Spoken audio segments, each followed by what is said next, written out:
नमस्कार मित्रांनो, तुमच्या सगळ्यांचं स्वागत आहे नवीन ब्लॉगमध्ये. अहो आमची मॅडम काय करायला बघा, आहे की नाही? मस्त. काय चाललंय पण, काय करते? लसूण आणि कोथिंबीरची असते. बघा बघा, एवढं चांगलं मिक्सर आहे तरी माझी बायको बघा किती सेविंग करते मस्तपैकी खलबत्त्यामध्ये बघा, आहे का नाही?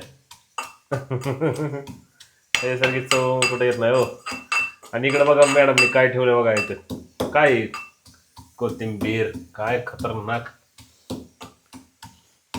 गावरान कोथिंबीर आणल्या मित्रांनो, गावरान. नादच खोळा. सम्या कोथिंबीरच्या वड्या कर ना. झालं म्हणून तर मी जास्त आणतच नाही कधी कोथिंबीर. आणलं की हे कर की ते कर. मित्रांनो कोथिंबीरच्या वड्या एवढ्या छान करते ना माझी बायको, काय सांगू तुला. प्रमीला एवढी छान करते ना, आता लय दिवस झालं, मला पण खाऊन लय दिवस झाले. आता निघतच हो का, काय झालं एक तर आपलं फ्रीज आहे ना मित्रांनो, हो का फ्रीज बिघडलं आपलं, हो का इथं ठेवलंय मी.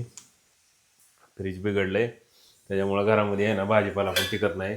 तर काय करता हो, जेवढं लागणार आहे तेवढं थोडं थोडं आणून कोथिंबीर आणले. आता ही कोथिंबीर काय लय दिवस राहणार नाही मला माहिती आहे, काय पण हा कोथिंबीर राहणार नाही का, आपलं फ्रीज नाही. ठेवते मी, नका टेन्शन.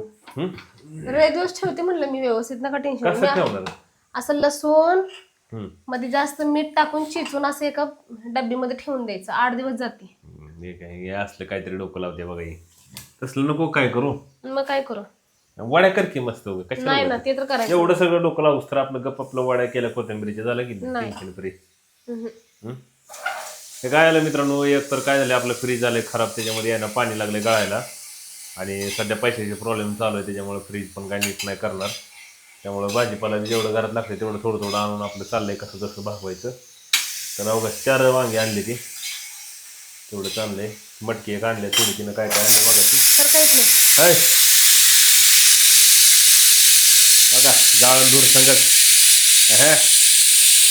काय बाई. शेंगदाणे दे ना खायला. अहो भाजू तर द्या आधी. दे की 2-3. भाजू दे तरी की. बघू दे, भाज दे का बघ, चेक करतो. नाही मी सांगते भाजू.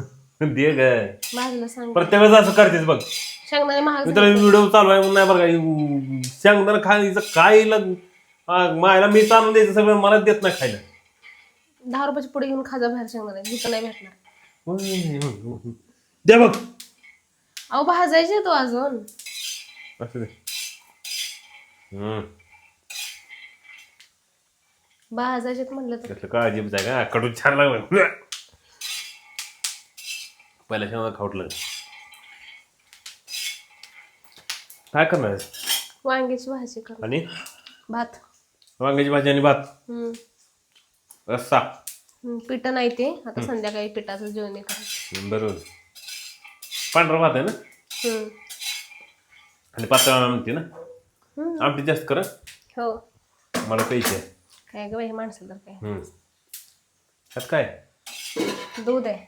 मग दूध आहे, दूध पण अर्धा लिटरचं आणलंय. दुधाची गंमत सांगा की. दुधाची काय गंमत झाली माहिती आहे का मित्रांनो? आज दुधाची गंमत तू सांग, तू सांग ना. आम्ही चाललो होतो. हा सांग.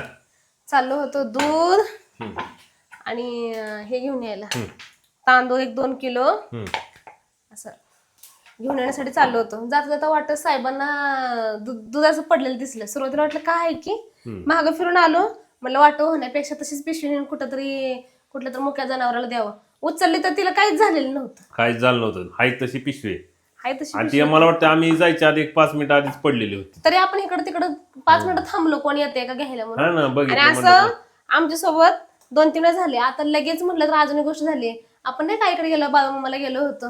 येताना तिथं धनगराचं पोरग मेंढ्या राखत होतं आणि भर रस्त्यामध्ये येत असलं ते स्पोर्ट वॉच पडलेलं होतं. गाड्याला पडलं घड्याळ त्या ह्याचं आर्मीच्या ह्याच्यासारखं नाही कलरचं. आणि त्याला म्हणलं इकडे रे बारकी ते वॉच ते, त्याला वाटलं आपलंच आहे. ते आलं पोतून दिलं त्याला, म्हणलं तुलाच घे बाबा. ती इतकं खुश झालं पोरग. नंतर ते वॉच आहे ना मित्रांनो, आम्ही काय केलं माहितीये का, ते पोरग एवढं हरकून गेलं, ते बघायला लागलो होतं त्याला म्हणलं तुलाच राहू दे म्हणलं. सापडलं होतं आणि ते पोरग मी आपलं गरीब होतं, म्हणलं चला गरीब कोण नसते सोडा, पण वाटलं आम्हाला द्यावं म्हणून दिलं. ते लय खुश झालं, म्हणलं चला जाऊ द्या. आणि आता दुधाचे तसेच झाले. मॅडम वांगी कशी कापते बघा. हो का मित्रांनो, सगळ्या जुन्या पद्धतीचं बघा. आपल्यात येळी आहे, आपल्या इथं खलबत्ता आहे, आता बऱ्याच मॉडर्न निघाले सगळे चाकू बिकू सगळं टकाटक काय काय काय काय मला नाही चाकून मॅडमला आमचे सगळं असंच आवडतं सगळं माझ्या माहेरची वेळी घेऊन आली ही मी वेळी जन्माच्या आधीची असेल का होय माझ्या जन्माच्या आधीची आहे हा सगळा जन्म हे वरच झालाय चिरून लहानाचे मोठे हिने काही सोडली नाही मी आई मला म्हणली तुला नवीन घेऊन देते लग्नात तिला म्हणलं नवी तू ठेव माझी जुनीवाली येते हिच्यावर एवढा विश्वास आहे ना लय धार डोळं झाकून पण मी कशी कापू शकते लय बेकार कांदा बिंदा मला तर असं भीतीच वाटते कापताना असं वाटतं काय कसलं डेंजर कापते लय बेकार धार आहे ह्याला हम्म सगळ्याचं रक्त पिलं हिनं ते तेवढा एक विषय सांगणार का मित्रांनो काही बी घरामध्ये अशी म्हणजे समजा चाकू असो इळे असो काही आणलं ना तर ते सुरुवातीला बोटाला लागले लागतच हे नवीन आणला होता डाळिंब कापताना तुमचं रक्त पिले काही ना काही कापतच 100% कापतच चला मित्रांनो झालंय जेवणाची तयारी जवळजवळ आलेली आहे तर आम्ही काय करतो आता मस्तपैकी आहे ना आपल्या जागेकडे गवतीच्या गवतीच्या आपल्या इकडे लावले लय मोठा आलाय आता गेलं की घेऊन येते मॅडम आता गेलं की तिकडे राहायला गेल्यावर तिकडे सगळं कोथिंबीर सगळं करणार लावणार सगळं मोठं वरती गार्डन करणार असं कोथिंबीरीचं तर मित्रांनो चला आता काय करतो स्वयंपाकाची तयारी झालेली आहे जवळजवळ तर जेवण करून घेत आहोत चला तर मग व्हिडिओ आवडला तर व्हिडिओला नक्की लाईक करा आणि आपल्या चॅनलला सबस्क्राईब करू नका सगळ्यात महत्त्वाचे दिवाळी कशी झाली तुमची आणि दिवाळी कशी झाली कमेंट करून सांगा काय दिवाळीची काय मजा केली काय काय विषय दिवाळीला काय नवीन घेतलंय आमचं तर काय तुम्हाला माहिती आहे सगळं आता तुमच्या समोरच आहे तर चला मग व्हिडिओ आवडला तर लाईक करा कमेंट करा शेअर करा आपल्या चॅनलला सबस्क्राईब करायला विसरू नका बाय